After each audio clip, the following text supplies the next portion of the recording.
नमस्कार, स्वागत है आपका। आप देख रहे हैं प्राइम टीवी और मैं कीर्ति मंडला। करते हैं शुरुआत देश और दुनिया की तमाम खास खबरों के साथ। कन्नौज के सौकिर थाना में कोरोना का केस मिलने के बाद पुलिस ने थाने को सील कर दिया है। थाने के 250 किलोमीटर क्षेत्र तक बैरिकेडिंग लगाकर इलाके को कंटेनमेंट जोन घोषित कर दिया गया है। बाकी पुलिस कर्मियों के सैंपल को जांच के लिए भेज दिया गया है, लेकिन पुलिस की इतनी सख्ती के बाद भी मेन जगह पर लगे बैरिकेडिंग को अज्ञात गाड़ी ने तोड़कर गिरा दिया। अमरोहा में धनोरा विधानसभा से भाजपा विधायक ने आज अपने कार्यकर्ताओं पर हो रहे अत्याचार के खिलाफ आवाज उठाई।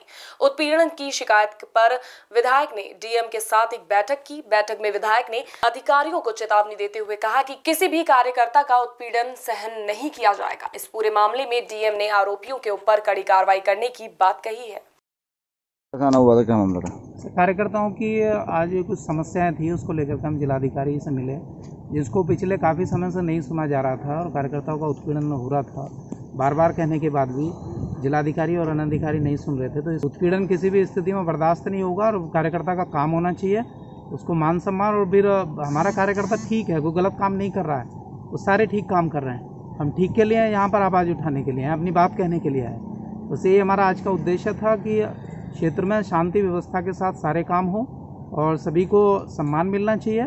कार्यकर्ता भी हमारा मेहनत करता है तो उसको भी सम्मान मिलना चाहिए। बुलंदशहर में डीएम ने हॉटस्पॉट इलाकों का जायजा लिया। हॉटस्पॉट इलाकों में निरीक्षण के समय डीएम को कई खामियां मिली। खामियां मिलने के पर डीएम ने नाराजगी जाहिर करते हुए उसे ठीक करने के निर्देश दिए। इस संबंध में डीएम ने सर्विलांस टीम को कारण बताओ नोटिस भी दिया है। देखिए, बेसिकली अभी हम लोग धमेरा अड्डे पे खड़े हैं। धमेरा अड्डे में और देवीपुरा में कुछ लोगों की मौत हुई थी कोविड के कारण। इसी के बारे में रियलिटी चेक करने मैं, कप्तान साहब, सीएमओ साहब हैं, एडीएम हैं, एसपी सिटी हैं और सीओ और एसडीएम हैं, रियलिटी चेक करने आए कि क्या यहाँ स्वास्थ्य विभाग की टीम आई थी। आपको मालूम होगा कि राज्य सरकार द्वारा विशेष सर्विलांस अभियान चलाया गया था, जिसमें कि जितने भी लोग सिम्टोमेटिक हैं, जितने भी लोग लंबी बीमारी से ग्रसित हैं, उनकी लिस्टिंग हुई थी ताकि स्वास्थ्य विभाग द्वारा उनकी देखभाल करके संभावित मौत को रोका जाए।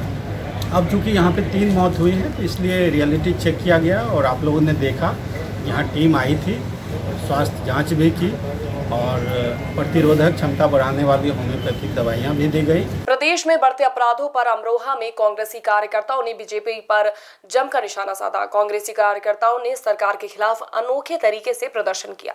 अनोखे प्रदर्शन के तहत कांग्रेसियों ने मृत कानून व्यवस्था की अस्थियां गंगा में विसर्जित की। कार्यकर्ताओं ने कहा कि भाजपा सरकार में अपराध बढ़ रहा है और सरकार नाकाम साबित हो रही है। उत्तर प्रदेश की भाजपा सरकार द्वारा की गई प्रदेश में कानून की हत्या का श्राद्ध और पिंडदान किए और मृत कानून की अस्थियां गंगा में विसर्जित की। आज पूरी यूपी में जंगल राज कायम हो गया है। प्रदेश सरकार ने कानून की हत्या कर दी है। प्रदेश में कानून नाम की चीज़ कोई अब नहीं बची है। अपराधी दिन दहाड़े अपराधों को अंजाम दे रहे हैं और उत्तर प्रदेश की योगी जी की सरकार में आज कोई भी वर्ग अपने आप को सुरक्षित महसूस नहीं कर रहा है। हर किसी जनमानस की भावना में असुरक्षा की भावना उत्पन्न हो गई है। बुलंदशहर के नगर कोतवाली इलाके में पुलिस ने 25,000 के इनामी हिस्ट्री शीटर को गिरफ्तार कर लिया है। गिरफ्तारी से पहले हिस्ट्री शीटर और उसके कुछ साथियों ने पुलिस की टीम पर हमला भी किया था। हिस्ट्री शीटर के 6 साथियों को पुलिस पहले ही गिरफ्तार कर चुकी है और अब पुलिस हिस्ट्री शीटर को जेल भेजने की तैयारी कर रही है। इसके विरुद्ध कुल 11 मुकदमे पंजीकृत हैं, जिसमें हत्या के प्रयास, मारपीट, बलवा, इस तरह के मुकदमे दर्ज रहे। और दबिश के दौरान इसके घर की महिलाओं और इसके पारिवारिक सदस्यों द्वारा पुलिस टीम पे पथराव किया गया था और कूद करके पीछे काली नदी की तरफ भागने में सफल रहा। कोतवाली नगर पुलिस इंस्पेक्टर कोतवाली नगर और उनकी टीम के द्वारा गिरफ्तार किया गया है। फर्रुखाबाद के मोहम्मदाबाद कोतवाली में जमीनी विवाद को लेकर 2 पक्षों के बीच खुलेआम मारपीट हुई। मुख्य बाजार में हुई इस मारपीट में कई लोग मौके पर इकट्ठा हो गए। बताया गया कि मारपीट की ये घटना थाने से बस कुछ ही दूरी पर हुई। बावजूद इसके कई घंटों बाद भी पुलिस घटनास्थल पर नहीं पहुंची। फतेहपुर में बिजली विभाग के जेई और लाइनमैन का रिश्वत लेते हुए एक वीडियो वायरल हुआ है। वायरल वीडियो में दोनों साफ तौर पर पैसे लेते हुए दिखाई दे रहे हैं। रिश्वत लेने के मामले में बीजेपी युवा मोर्चा ने डीएम से शिकायत की है। शिकायत पर फौरन कार्रवाई करते हुए डीएम ने जांच के आदेश दे दिए हैं। रेलवे में नौकरी दिलाने के नाम पर गोरखपुर में एक व्यक्ति ने अपने दोस्त से लाखों रुपए की ठगी की जानकारी जब बीजेपी के मंडल उपाध्यक्ष को दी गई तो उन्होंने पीड़ित की मदद करने के बारे में सोचा।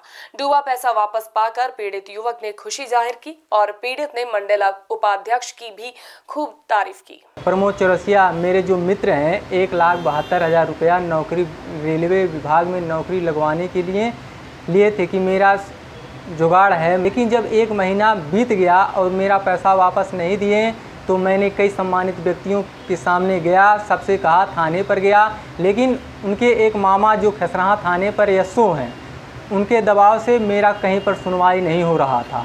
तब मैं आत्महत्या करने की कोशिश की, लेकिन एक मेरे मित्र ने मुझे बताया कि भाजपा मंडल उपाध्यक्ष जो श्री आदरणीय राजेश आर त्रिपाठी जी हैं उनके पास जाइए, वही कुछ करेंगे। मैंने उनके पास गया और उनसे सारी समस्याओं को बताया और बाबा ने श्री आदरणीय राजेश आर त्रिपाठी जी ने संत कबीर नगर जिला अधिकारी के पास कॉल किए, उनसे बात किए, एसपी साहब के पास बात किए और बखिरा एसओ से बात किए। उसके बाद उनके मामा जो दाब रहे थे, बाबा मेरे आदरणीय श्री राजेश आर त्रिपाठी जी ने थाने पर गए और मेरे पैसे को 1,20,000 मेरे खाते में ट्रांसफर आ गया। एक तरफ पूरा बिहार बाढ़ से परेशान है, ऐसे में भारी बारिश और नेपाल से छोड़े जा रहे पानी ने लोगों की परेशानियों को और भी ज्यादा बढ़ा दिया है। मोतिहारी में चंपारण के पास बांध टूटने से बहुत सारा पानी इलाके में भर गया, कई गांव पानी में डूब गए, लोग घर छोड़कर ऊंचे स्थानों पर पलायन कर रहे हैं। प्रशासनिक अधिकारी अब घटनास्थल पर पहुंचकर लोगों को सुरक्षित स्थान पर पहुंचाने का काम कर रहे हैं। वाराणसी के मंडुआडीह थाने में एक केमिकल फैक्ट्री में अचानक आग लग गई। आग की लपटों को देखकर फैक्ट्री में काम कर रहे मजदूर वहां से भाग गए। फैक्ट्री में आग के कारण पूरे इलाके में काला धुआं छा गया। सूचना के बाद फायर ब्रिगेड की 3 गाड़ियां मौके पर पहुंची। फायर ब्रिगेड ने बड़ी मशक्कत के बाद आग पर काबू पाया।